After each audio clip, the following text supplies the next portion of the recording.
What's up, Steven? It's your man, Ty, once again coming at you in the lab uh, with another 48 Laws of Power episode. This is law number 6, court attention at all costs. Everything is judged by its appearance. What is unseen counts for nothing. Never let yourself get lost in the crowd, then or buried in oblivion. Stand out. Be conspicuous at all costs. Make yourself a magnet of attention by appearing larger, more colorful, more mysterious than the bland and timid masses. This law is very important as far as reaching goals and sometimes getting the exposure you need to reach your goals. I definitely could learn a lot as far as doing more to draw attention to myself. And also, I'm doing this series as part of that. It's a good refresher for me to learn these laws over again, but also it's good for me to offer something to the STEAMIT community that I don't see being offered yet. A lot of these laws definitely can help you with STEAMIT, and that's why I'm doing them. Usually my thing is art and music, so this is a little different for me, but I'm trying to work outside my comfort zone and be in front of the camera for once instead of behind it, which was what I'm usually am. So part 1 of this law is surround your name with the sensational and scandalous. Draw attention to yourself, creating an unforgettable, even controversial image. Court scandal. Do anything to make yourself seem larger than life and shine more brightly than those around you. Make no distinction between the kinds of attention. Notoriety of any sort will bring you power. Better to be slandered and attacked than ignored. I'm usually one that lays pretty low. I usually don't like a lot of attention, and that's probably why I've had a little bit harder time trying to get where I'm trying to get in life, because I'm so used to staying behind the scenes or even just keeping a low profile that it's not really been conducive to my success, and I need to get out of that zone, which is why I'm doing these videos in the first place. Burning more brightly than those around you is a skill that no one is born with. You have to learn to attract attention, and yes, I have to learn how to attract attention.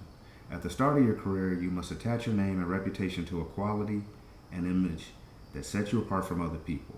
This image can be something like a characteristic of dress or a personality quirk that amuses people and gets talked about. Once the image is established, you have an appearance, a place in the sky for your star. Now, you could see a lot of this in Hollywood. Some of the most famous people in Hollywood are kind of weird. One that comes to mind specifically is Michael Jackson. He was hella talented, but he also had a weirdness to him that made him attractive to people, and it made it entertaining. And people always want to know why. People always want to understand. So we definitely wanted to understand Michael a little more than we did before he passed, and that kept us intrigued with him even in the later years when he wasn't really doing that much entertainment. It is a common mistake to imagine that this peculiar appearance of yours should not be controversial, that to be attacked is somehow bad. Nothing could be further from the truth. To avoid being a flash in the pan and having your notoriety eclipsed by another, you must not discriminate between different types of attention. In the end, every kind will work in your favor. To a certain degree, I believe that's true, but there's certain attention that you definitely don't want. Be discreet and don't take that too literal. Some of the worst things that have been done in the history of time have been done by people who just needed attention. Like, for instance, school shootings. These are often done by kids who have been ignored and neglected, and they lived by that law. Any attention is good attention, and of course they went down in history and notoriety and all that, but I don't know what it's like to feel so ignored and feel so much despair that I would want to do something so drastic just for attention. But there are those people out there, and it's important to recognize that and see that. Society craves larger than life figures, people who stand above the general mediocrity. Never be afraid then of the qualities that set you apart and draw attention to you. It is better to be attacked, even slandered, than ignored. All professions are ruled by this law, and all professionals must have a bit of showman about them. Another person that comes to mind is Lady Gaga, who is, it's not my style of music to listen to, but you cannot deny that she's hella talented. But definitely she got on partly because of her weirdness and her antics. That's what set her apart from other singers that could sing. There's a lot of people out here that could sing, but do they have the appearance and the mystique to intrigue you? We're living in a society where there's a bunch of clones, man, and only the different will shine. Only the different light will shine. People get tired of seeing the same thing all the time, put in another package. Be different.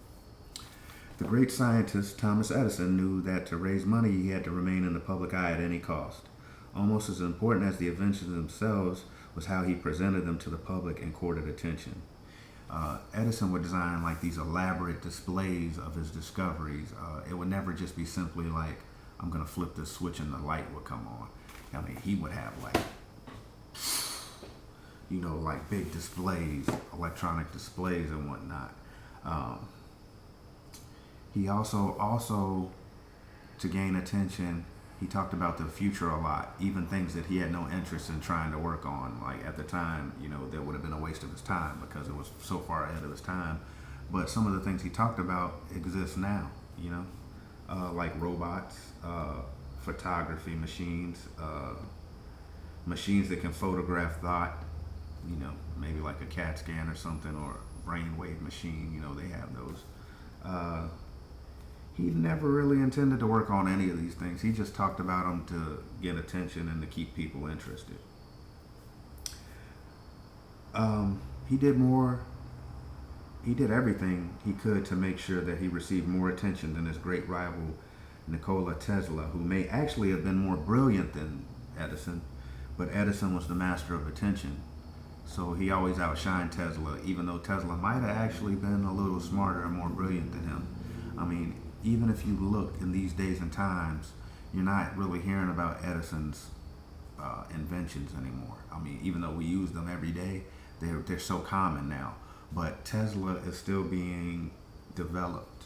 His ideas are still being developed with the Tesla cars, home batteries, all kinds of ways that his legacy is still innovating. It's still innovating, So, Edison was a master of attention. So throughout history, he got the most attention, even though he might not have been the most talented, as you can now see today. Edison even went as far as to turn down a Nobel Peace Prize, or was it a Pulitzer Prize? No, it was a Nobel Prize in physics, because they were going to give him and Tesla the prize to share. So he didn't want his rival to get more attention. Even though he was the most famous, he didn't need the prize. So rather than let his rival get the attention, he just totally refused the award, so that Tesla could not get the attention from it. If you find yourself in a lowly position that offers little opportunity for you to draw attention, an effective trick is to attack the most visible, most famous, most powerful person you can find. Now, we see this tactic employed a lot in hip-hop music, as far as rap beefs and rap battles. A name comes to mind when I think about this is Soulja Boy. Soulja Boy had a lot of hits years ago, and the way he's kind of stayed in the limelight as being controversial, starting fights with people who are now on top of the game, to keep his name out there. It's annoying as hell, but it's almost ingenious. It's almost like he's buying himself more time to come out with another song that everybody likes. But I think his time's far gone. I mean, he might as well cash out and go invest in something else. Once in the limelight, you must constantly renew it by adapting and varying your method of courting attention. If you don't, the public will grow tired, will take you for granted, and will move on to a newer star. The game requires constant vigilance and creativity, and that's true. Uh, the public will definitely throw you away when they're done with you and move on to the next thing. Um, Understand people feel superior to the person whose actions they can predict. If you show them who is in control by playing against their expectations, you both gain their respect and tighten your hold on their fleeting attention. So you always got to keep them guessing, man. You always gotta have them saying what's next. What's he gonna do next? Um, and here's a little um, thing about the limelight, specific to actors. The limelight. The actor who steps into this brilliant light attains a heightened presence. All eyes are on him. There's room for only one actor at a time in the limelight's narrow beam. Do whatever it takes to make yourself its focus. Make your gestures so large, amusing, and scandalous that the light stays on you while the other actors are left in the shadows. I think this is one reason why reality TV is so popular, because it brings out the people that you used to care about that are really falling off, and you get to see them in a different light, and they get to show you who they really are, and it's really intriguing. But it's a bunch of the same old stuff over and over again.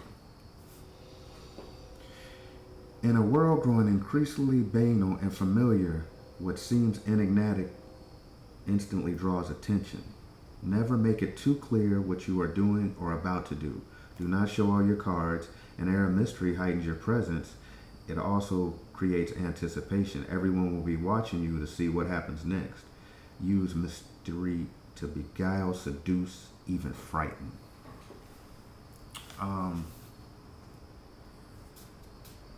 There's several shows right now on that are popular that really are not that great, and this is the reason why they're still popular.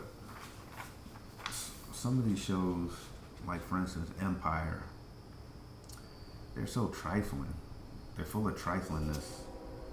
So much so that people can't take their eyes off of it. I've even fallen in the trap of binge watching it, like on Netflix or Hulu or something like that sometimes.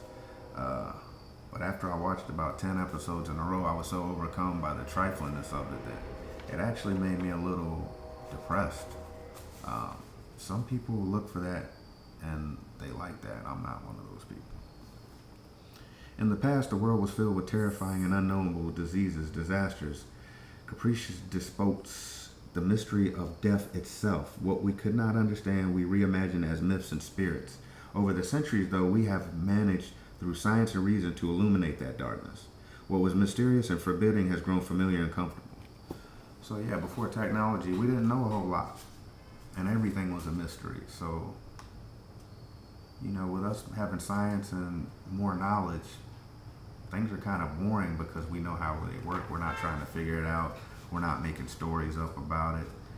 It's really a different time that we're living in. So we live that through people now, famous people who kind of put the mystery back in our lives and the intrigue, I guess. Mysterious people put others in a kind of inferior position that of trying to figure them out.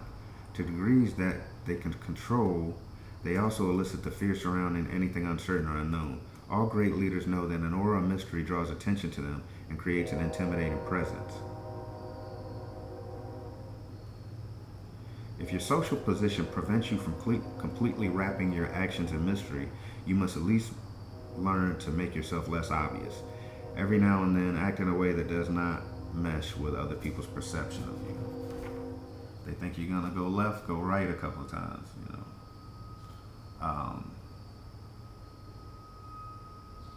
Yeah.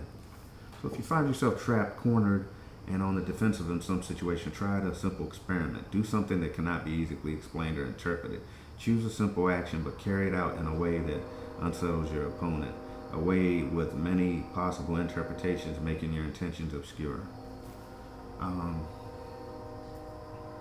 I see a lot of this in social media. People give do cryptic rants and things like that to gain attention, and to have people trying to figure out what the hell is wrong with them. Yeah. For people to say all attention is good, I don't really believe that Okay, so there's a reversal to these laws. In the beginning of your rise to the top, you must attract attention at all costs, but as you rise higher, you must constantly adapt. Never wear the public out with the same tactic. So, like, sometimes shit gets old, man. Like, for instance, like I said before, Soldier Boy, like, he beefed with everybody who was now famous as he was back in the days. And it's just so obvious that he's just trying to buy his time. There are times when the need for attention must be deferred, and when scandal and notoriety are the last things you want to create. The attention you attract must never offend or challenge the reputation of those above you, not at any rate if they are secure. You will seem not only paltry, but desperate by comparison. There's an art to knowing when to draw notice and when to withdraw. It's kind of like Kenny Rogers said, you gotta know when to hold them, know when to fold them, know when to walk away, know when to run. And that's what that's about. Yeah, so never appear overly greedy for attention. Signals insecurity. We call those people thirsty. You don't want to be thirsty. There's plenty of water to drink. Go drink some water, man. Cut that thirsty shit out. When in the presence of a king or queen, for instance, or the equivalent thereof, bow and retreat to the shadows. Never compete. Yeah. Know your role. This is always know your role. But like I said before, don't kiss ass. Yeah, so these laws are very simple, and when you go through them and you try to apply them to your life or try to see how they've been used against you, it's a very useful thing to improve yourself, because you're the only one who can change, but also recognize when people are trying to fool you with this bullshit. So with that being said, y'all have a good night. We'll be back again with law number 7. If you find my content worthy, and only if you find my content worthy, please upvote and follow me. Have a good night, Steven. Thank you.